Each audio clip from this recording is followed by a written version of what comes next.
अस्सलाम वालेकुम जी।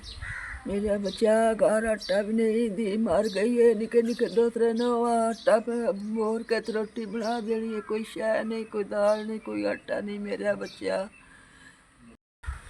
बच्चा मेरे दो त्रे चार रोज बच्चे मेरे को खाने पीने में कोई नहीं। अगे मजदूरी कर लेंदी गा सो आप शुगर दी मरीज आ। मेरे को कोई शह नहीं, कोई खाने पीने नहीं। आ रोटी बोर के तो बच्चे रोटी बना के देनी है। मेरे पुत्रा कोई शह ही नहीं, को खाने में कोई शह नहीं। छोटे छोटे बच्चे ने अगे मैं कमा लेंदी आ। सुन शुगर दी मरीज है, इस नहीं हो सकता। बंदा मेरा बीमार है, कोई बात नहीं जी।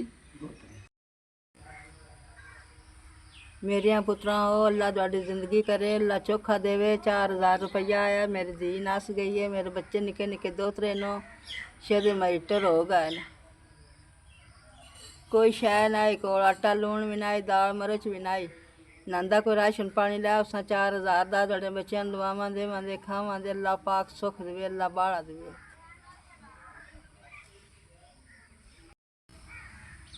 मेरे पुत्रा हो अल्लाह पाक तुहाडी जिंदगी करे, अल्लाह सुख देवे, अल्लाह तुहाडा भला करे। मेरे पुत्रा हो अल्लाह तुहाडी जिंदगी करे, अल्लाह सुख देवे।